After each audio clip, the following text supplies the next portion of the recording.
Good morning, student. Today we will study the chapter wind, storm and cyclone. हम जानते हैं कि cyclone बहुत ज़्यादा डिस्ट्रक्टिव होता है, लेकिन साइक्लोन कैसे आता है वो हम इस चैप्टर में पढ़ेंगे। जैसे एक एग्जाम्पल हम लेते हैं, उड़ीसा में एक बार साइक्लोन आया था 200 किलोमीटर पर आवर की स्पीड से। कब आया था? डेट थी 18 अक्टूबर 1999। उस साइक्लोन ने 45,000 घरों को डिस्ट्रॉय कर दिया था और 7 लाख जो लोग थे वो घर से बेघर हो गए थे। 29 अक्टूबर को उसी साल दोबारा से फिर साइक्लोन आया और वो साइक्लोन था 260 किलोमीटर पर आवर से और उसने उड़ीसा को फिर हिट करा। It was accompanied by water waves about 9 metre high, यानी कि जो वाटर की वेव्स थी वो इतनी ऊंची थी कि 9 मीटर तक मतलब उनकी हाइट थी। ऐसा लग रहा था आगे एकदम दीवार सी खड़ी हो गई। Thousands of people lost their lives, बहुत सारे लोग मर गए उसमें, उनकी प्रॉपर्टीज़ लॉस्ट हो गई, उनके पैसे सारे ख़त्म हो गए, करोड़ों रुपए बर्बाद हो गए। इसके अलावा साइक्लोन ने एग्रीकल्चर में, ट्रांसपोर्ट में, कम्युनिकेशन, इलेक्ट्रिसिटी, इन सब पे भी बहुत इफ़ेक्ट डाला। लेकिन साइक्लोन क्या चीज़ है, इसके बारे में अब हम इसमें पढ़ेंगे। जो विंड होती है, विंड क्या होती है, पहले हम विंड के बारे में पढ़ेंगे कि blowing air is called wind, यानी कि जब हवा एक रुकी होती है तो उसको एयर बोलते हैं, लेकिन जब वो चल रही होती है तो उसको विंड बोलते हैं। नेक्स्ट टॉपिक हम पढ़ेंगे क्या एयर एक प्रेशर एग्जर्ट करती है किसी चीज़ पे। जैसे हवा चलती है तो हम जब कपड़े सुखाते हैं तो कपड़े हिलने लगते हैं, तो हमें पता चलता है कि हवा चल रही है। हवा हमें दिखाई नहीं देती है, we can't see air blowing air, तो हमें कैसे पता चलता है? हम उसको फील कर सकते हैं। या हवा चल रही है तो हम पेड़ों को देख सकते हैं कि पत्तियां अगर हिल रही हैं तो हवा चल रही है, या अगर पत्तियां नहीं हिल रही हैं तो हवा नहीं चल रही है। या हम अपनी बॉडी में एयर को फील कर सकते हैं। एयर एक ट्रांसपेरेंट है जो हमें दिखाई नहीं देती है। अब हम उसके प्रेशर के बारे में पढ़ेंगे। क्या एयर प्रेशर एग्जर्ट करती है? यस करती है। उसके लिए हम एक एग्जाम्पल लेंगे।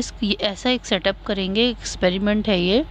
हमने एक कोल्ड ड्रिंक की कैन ली है और उस पर थोड़ा सा पानी डाल दिया है और उसके बाद नीचे बर्नर और वायर गॉस, ट्राइपॉड स्टैंड, ये सब हमने सेटअप किया और उसको गर्म किया।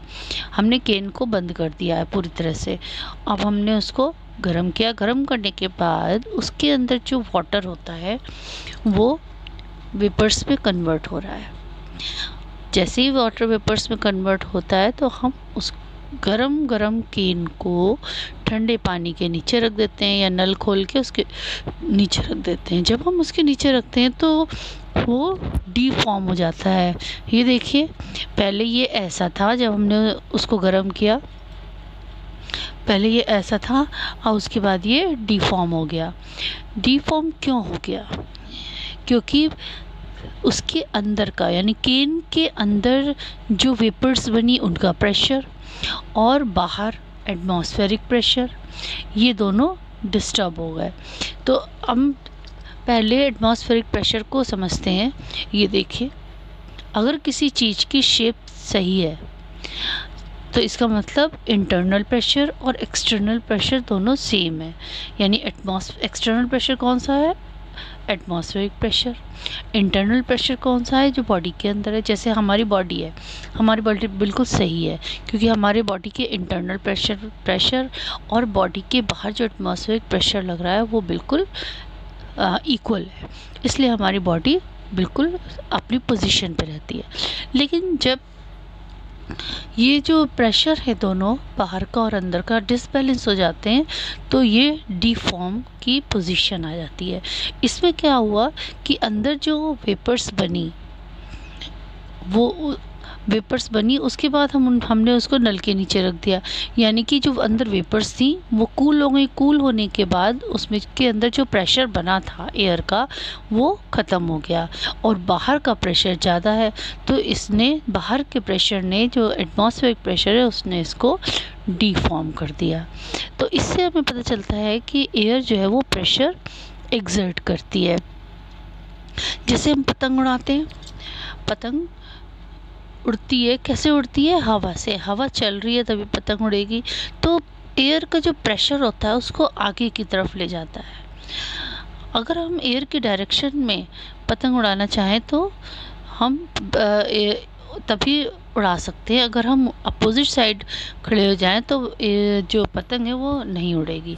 तो जब जिधर हवा की जो डायरेक्शन है उधर ही पतंग उड़ती है। या कोई पेपर के बिट्स, अगर हम एयर की डायरेक्शन पता करना चाहें तो हम कैसे पता करेंगे? हमने पेपर के बिट्स लिए, पेपर के बिट्स को हम ऊपर से अगर फेंकेंगे तो जिधर भी पेपर के बिट्स जाते हैं वो हवा की डायरेक्शन होती है। तो इस तरह से हम हवा की डायरेक्शन का पता लगाते हैं और ये भी हमें पता चल जाता है कि एयर जो है वो प्रेशर एक्सर्ट करती है। अब दूसरा एक्सपेरिमेंट एयर प्रेशर एक्सर्ट करती है वो ये है। हमने एक बॉटल ली, बॉटल में ओपन बॉटल है और इसमें हमने एक बॉल बनाई है पेपर की और बॉटल के माउथ में बिल्कुल नीचे की तरफ रख दी। अब हम ऊपर की तरफ एयर को ब्लो करते हैं। बॉटल के अंदर एयर जब ब्लो करते हैं तो हम देखते हैं कि ये जो पेपर की बॉल है ये बाहर की तरफ आ जाती है। तो कैसे आ जाती है? जो हमने एयर ब्लो करी बॉटल के अंदर उसने अंदर जाके, बाहर जाने की जगह तो है नहीं, तो वापस आ जाती है। वापस आने के बाद वो बाहर निकलने की कोशिश करती है, उसी में वो बॉल को बाहर लेके आ जाती है। तो इसका मतलब ये है कि जो एयर है वो प्रेशर एक्सर्ट करती है। ये एक्टिविटी हम पढ़ भी सकते हैं और हमें और अच्छे से समझ में आ जाएगी। अब हम नेक्स्ट एक्टिविटी देखेंगे, ये भी एयर के प्रेशर के ऊपर है। इसमें हमने देखा कि एक थ्रेड लिया गया है और उसमें 2 बैलून थोड़े से डिस्टेंस पे बांध दिए गए हैं। जब दोनों बैलून के बीच में, हमने दोनों हाथ से उसको पकड़ लिया, दोनों बैलून के बीच में एयर को ब्लो किया जाता है तो क्या होता है?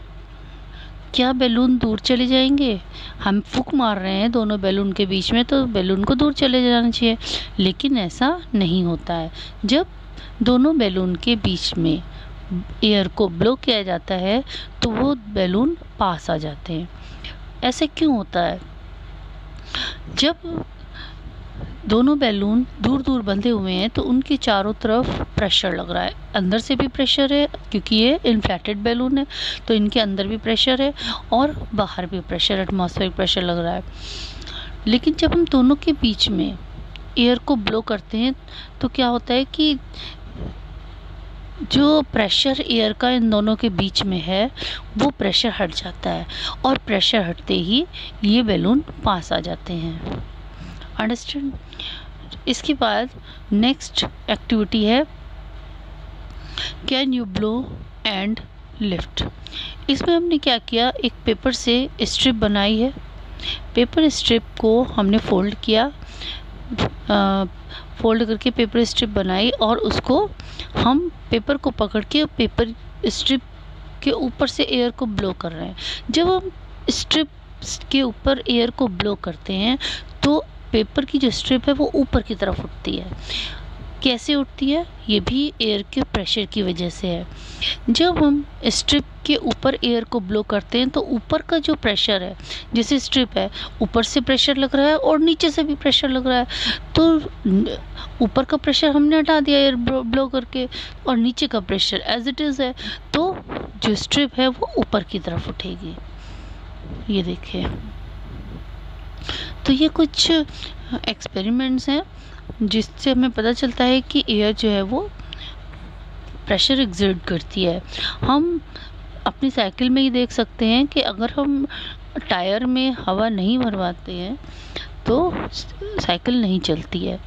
अगर हम टायर में हवा भरवा लेते हैं, उसका प्रेशर बन जाता है, तो एटमॉस्फेरिक प्रेशर और इंटरनल जो एयर का प्रेशर होता है दोनों इक्वल हो जाते हैं, तो साइकिल आराम से चलती है। हमें कम फोर्स लगाना पड़ता है साइकिल चलाने में। अगर उसमें हवा कम होगी तो हमें साइकिल चलाने में फोर्स ज़्यादा लगाना पड़ेगा।